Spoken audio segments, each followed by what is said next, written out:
again, everyone. It is Gina from Vintage Digs, and we are going to do a walkthrough of the May-Stringer house today. See what we can get into. There should be a lot of cool antiques and vintage items in here because it is a true Victorian house from the era. So it'll be cool to see, the architecture and all the pretty stuff that they've done. And, it's got original, looks like most of it's the original windows and everything. So we're going to do a walkthrough. Plus, we'll see if anything, tries to get in contact with us because it is known for being haunted. There's been a lot of supernatural activity that's been documented in this house. So we're going to take a walk through and see what happens. I have my partner in crime with me here. I'm the camera woman. Miss Edy is over here. She's bent down doing something in her backpack. I don't know what exactly right now, but she is going to carry the camera through for me because, I'm not good at that. So let's go in. Let's see what happens. And right here, before I go through to do the tour for you, I'm probably going to throw a little bit of historical data about this house and this area in to the video, so just give you kind of a brief overview of the history behind it. All right, guys, let's go. So the May-Stringer house was built in 1856 by John May. It's a beautiful old Victorian style, but it didn't always look like this. It has 7 gables and 14 rooms in all. Originally, it was a 4-room house, so it was much smaller. But when purchased by Dr. Stringer, he added the other 10 rooms to make it the Victorian look it has now. It was sold to the Historic Association in 1980. So upon entering the house, we went into this lovely foyer. We were surrounded by all these volunteers that wanted to tell us about the history of the house, the architecture, everything beautiful in there. However, as soon as I walked in and started signing the guest book over there before they started talking to us, I started freezing, absolutely freezing cold. I looked around everywhere on the floor for air vents. I asked if they had air vents, everything. There was nothing like that there. So automatically, I'm assuming, I'm just reacting to something. I'm overreacting, let me put it that way. So I was like, I'm just going to put it out in my head. We're going to go through this tour and, take it from there. So this lovely lady that works here, she's telling us about the family, essentially the little brief overview I gave you a little while ago about, when they took it over in the 1980 and what they've done to it since, because I guess it was in a shamble. But it is just really a gorgeous house. They do have a lot of work left to do on it, but I mainly just wanted to go in and show you some of the cool architecture, some of the things that have been donated from the time period. Some stuff is much more contemporary than what it should be for that time period, but it was donated. So they take what they can get and, piece it together piecemeal, because apparently this house was almost falling in and they've had to redo everything in it. So she's now telling us about, I guess, before they took it in 1980, there was homeless people that had come in and was living in the house, and it destroyed pretty much all of it. At this point, I hear something fall behind me, and there was nothing behind me at all. There was a wall, and my daughter standing there. And here comes this lady. I don't know if she's like going to see if she sees something. I don't know if she heard it or what, but there was a loud boom behind us. So she walks back again. It was very bizarre. I kept thinking that something got dropped behind me. Then when I turned around, it's like there's a wall right there, so nothing could have gotten dropped. So again, I'm like, okay, I'm just making things up in my head. I'm already reacting to things that aren't there. So, this is silly. Just don't think that way. At this point, however, I am no longer freezing, but I am burning up hot. This is the point that I started almost sweating. So it was so bizarre to go from freezing cold up my back and my spine to this burning hot sensation all over my body. So this was like the longest part of the tour there in the foyer because she wanted to tell us all the history of the house. But we started progressing. She told us about these chairs here, and that was the man's chair, and that was the lady's chair because it didn't have the arm on one side because, they would be wearing petticoats. And so, as she shows us, they had room for their petticoat to, fall over the edge of the chair. I thought that was kind of interesting. And then this was a petticoat table with mirror underneath it. It's a beautiful marble top hardwood table, and it has a tilting mirror underneath it. And as the ladies, they would always have it in front of a staircase like that, so as they were coming down the stairs, they could make sure that their petticoat was not showing. I thought that was amazing. I have never heard that before. And I love that piece of furniture. I think it's just gorgeous. She's talking to my daughter about slips. She's like, you probably don't even know what a slip is or a petticoat. And my daughter's like, yeah, actually I do. I think they're cool. So anyway, so she starts telling us about this door over here next to her. And apparently back in the day when this room was added on, the room she's standing in was not originally part of the house, the 4 rooms. The part we're standing in was a part of the original 4 rooms. And she's talking about the curved walls, how only the affluent had curved walls because they were so expensive. And then this was a cross and Bible door because it makes a cross at the top and the bottom so it looked like an open Bible. And when Dr. Stringer took over the house and added the 10 rooms to it, he put in these doors because they were pocket doors. And apparently pocket doors were very, very expensive as well. And he wanted to show just, how wealthy and affluent he was. So he put these doors in. Pay close attention to that picture that she just kind of showed you over there on that wall. The old oil painting of the roses. That was original to this house. That was original to, when the Stringers had it. And that was one of Mrs. Stringer's favorite paintings because it was of roses. She loved the smell of roses. She loved the look of them. She had them planted all over the house. So hopefully, I think she shows the picture again, just like a little flash of it. But it's over on the wall, and this is the room that I started having the rose scent in. Like I could smell roses. And then Edy's got the camera. She's showing you some of the old photographs of the people that have lived in the house and the furniture. They really have done a really good job. This is the only remaining fireplace surround in the house. Beautiful wood. They've had to redo it. It had a ton of paint on it, and they've had to have somebody come in and scrape all that paint off and refinish it years ago. But the rest of the wood fireplace surrounds like that apparently were pulled off the wall and used for fires by the people that were living in the homes, the homeless people that moved into the house when it was vacant.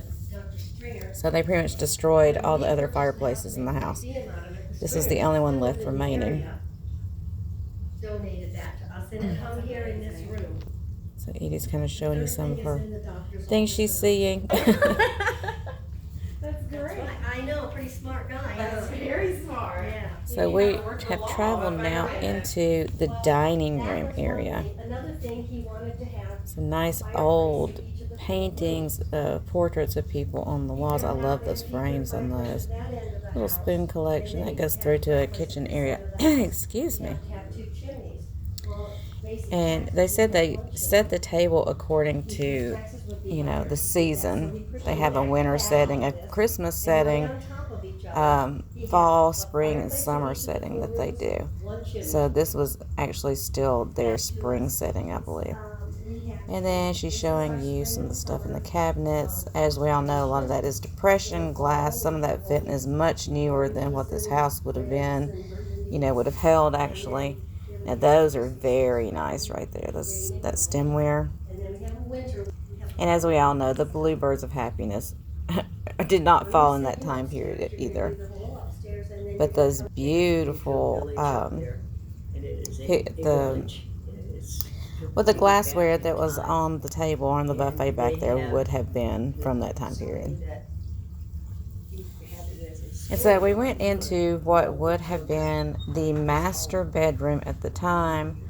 This is a gorgeous, they call it a rolling pin bed because the headboard, they said, looks like the top, the top of it looks like a rolling pin design. See there, I thought it looked more like a scroll, but they call it rolling pin. And then, some nice old bedding, beautiful things. She was showing us this underwear over here because apparently that's men's underwear from back in the day. I thought that would definitely be women's, but no, that's what the men wore. So it was kind of interesting. She asked if she thought that that was for men or women, and of course I said women. I was wrong. And she showed us this big, beautiful spinning wheel there, and then you have the smaller one.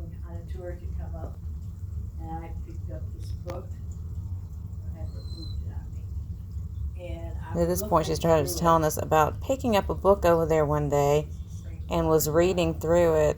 And the story was about this piece of property from, I believe she said, up in Ohio. But it happened to be her aunt's land that had been sold generations ago or whatever. But it was her family's land that the book was written about. And I thought that was interesting that she's all the way here, that many miles and miles away from that, and she walked in and picked up an old book, and it was about her family's land. I mean, what's the odds of that happening? So as she's telling us how this operated, she said this was called a walking spinning wheel because the women had to walk from one end to the other as they were spinning. So it was a lot more work for them. And then this contraption made it to where when it got full, it would pop off. It was called the Weasel. That was the name of that spinning wheel, the Weasel. And then she made a cute little joke about when the yarn pops off. She goes, "You know what that's called?" And I stopped for a second because I was so busy looking at the stuff. I said, "Oh, I get it. Pop goes the Weasel." Okay. We have a washing machine. We just throw it in, And then here are some beautiful old dresses. Nice old velvet dress. Look at that. Amazing. And then this one I loved. This was an old black morning dress that buttoned all the way up to the top. It had faded a little bit from the sun. Like it was kind of looking a little blue, but it was supposed to be black. And this was an old wedding dress. And the lace work on that was amazing. Edy was like falling in love with these boots. And we're remarking about how small the women's feet were, from back in that day, that they were tiny women. They were short, they were tiny framed, like really thin, smaller, petite ladies. And then their feet were so tiny. Nice and tiny. So, of course, Edy had to go over there and get a closer look at that. So she wanted to go over and compare her foot size. That's her hand next to it. Look how small that is. It looks like children's shoes, but those were the women's shoes.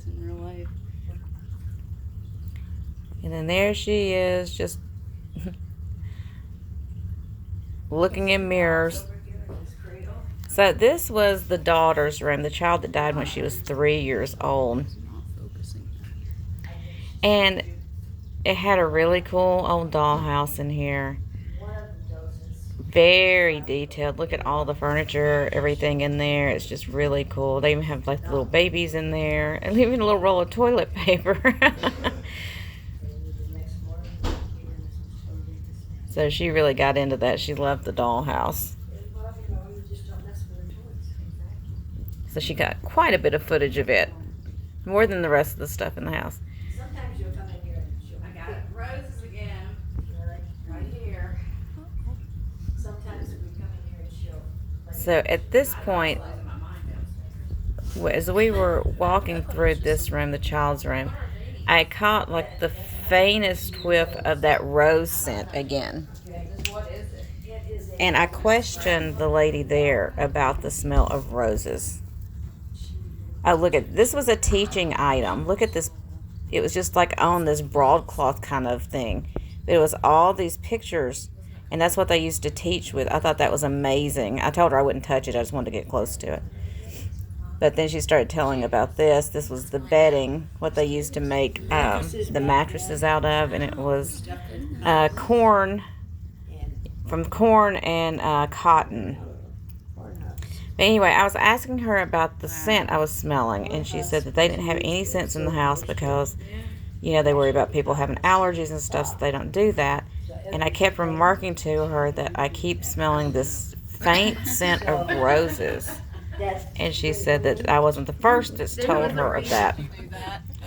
That other people have described that scent of roses. Okay, this is up in the attic. Oh my gosh. I can't believe we cut to this already. They put that mannequin in the attic to scare everybody. It freaked me out. I walked in there. I nearly had a heart attack. I'm not even kidding you. It was just so creepy. So this was the creepiest room of the house. The rest of the house was not creepy. We just kept getting that rose scent. And it was kind of pleasant, but it got a little overpowering in areas. And, you know, I found out that a lot of people get that when they come in that house, they will smell the roses. And that's associated, you know, with the lady of the house because she loved the roses so much. But it was kind of comforting. But this room was not very comforting. I mean, look at that freaking mannequin. Oh my gosh, why did they put that there? Anyway, so I got past that. I mean, that was an initial jolt with that mannequin. And then they started telling us about how this actor's trunk over here that we're standing next to belonged to this guy that they call Mr. Nasty because he likes to pick on women, apparently. He did pull my purse a couple of times when I was in there, like something was pulling at my purse. And it felt like it was vibrating. And I didn't have my phone in my purse. My daughter was actually using my phone to record this. I had forgotten and actually looked at my purse to see if my phone was vibrating. Then I realized she had it. That was his rocking chair, apparently, that he likes to...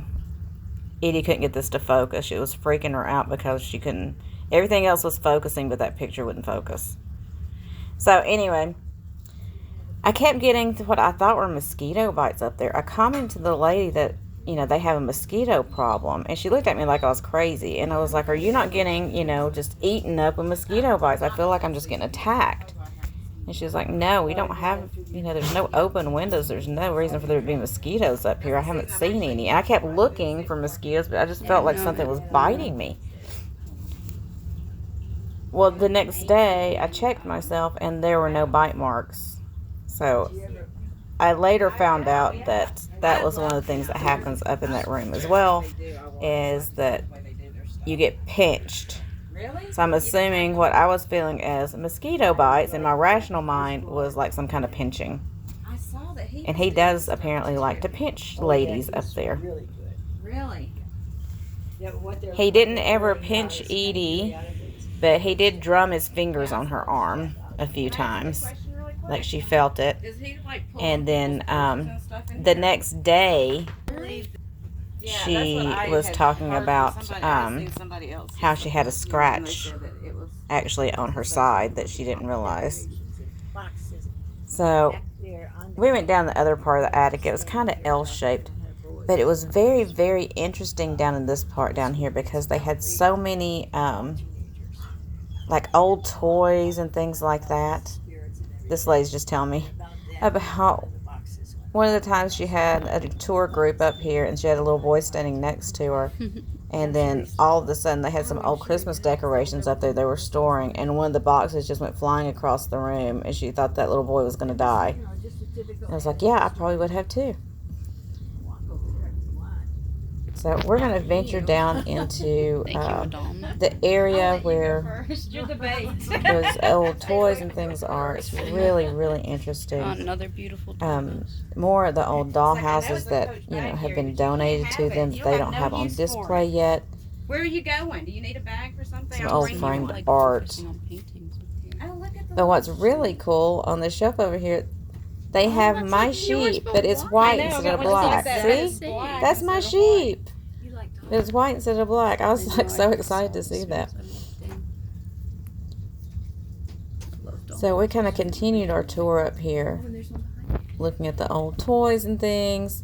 There was an old sock monkey over here that was missing an eyeball, so that was fun and creepy. George Washington did not sleep here. But as we're closing out going through this, you'll see it at the very, very end of the video. Make sure you stick around for that. As we were, as we left this room, we stayed in it for a bit longer because my daughter's having a blast in this room. Aw, poor Saki. The tour guide behind us closed the door because they keep that attic door shut because it is a little warmer up there. She closed that door, and as we were going down the banister, it opened back, or down the banister, down the stairs, through the banister, you could see the door open back up, and you heard the creaking sound. So the lady was telling me that that's the first time she's ever had that happen, and she's worked there for a ton of years, but she's never had that door open back up again. She's like, he must like y'all because he doesn't ever open that door up to come back out or whatever. So, okay, so this was like a makeshift kitchen. I know I'm jumping around all over the place, but the footage is so spotty. My daughter was shooting, and I'm trying to, stay caught up as much as possible. They never really truly had a kitchen in this house, but they turned this room into like, just a museum room that would show kitchen items, because they actually had a cookhouse out back. So during the Civil War, that's where they had the cooking done out there, and then later after the Civil War was over, when everyone was freed, they had their servants that actually went out there and cooked in the cook room in the back. Which, most of these houses did not have a kitchen because it heated up the house too much. So they kept the kitchens as a separate entity from the house altogether. A beautiful Hoosier cabinet here. Oh my gosh, it was complete. It has the chutes in it and everything. I was so jealous. And then she's got this gorgeous, amazing old stove over here that she told the story about the women of the town got together and saved all their money so they could get up to $26 to order that stove from Sears and Roebuck. Beautiful old enamel and cast iron stove. And it took the men 3 days to go and get it and come back from the port of Tampa with their horse and cart. So that was a really cool story. And of course, I'm over there just like, being all jealous, wishing I had it. It was an amazing, amazing piece. Then Edy's showing us the pantry area with some of the tools and things they had in there that, they would have used to operate a kitchen back in the day. Some of it is correct to period, some of it's not. But like I said, this does serve as a museum, historical museum. So not everything is actually, correct to the period of when this house would have been. Some of it's later. But, people would have been living in the house later, too. So it would have been an eclectic collection. But, I know bluebirds of happiness were not back then. So but it's still just cool. They take a lot of donations and things, and that's where a lot of this comes from. So it's interesting to look at.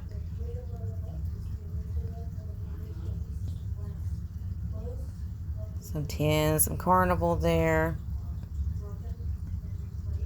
They had a lot of Depression era glass. I think they've had a lot of that donated. Old ball jars. I was wishing I had a few of those because I need a few more of them. Old sweepers and vacuums and cleaning things. There's an old Hoover. Edy thought that was interesting. And we had mannequins, and if I didn't say that, invariably somebody would walk in. Okay, guys, so we just left the May-Stringer house. I don't know if you'll be able to see it from my phone here, but I'm going to try to shoot it really quick for you in the background. We just left there. We had a few things that we encountered.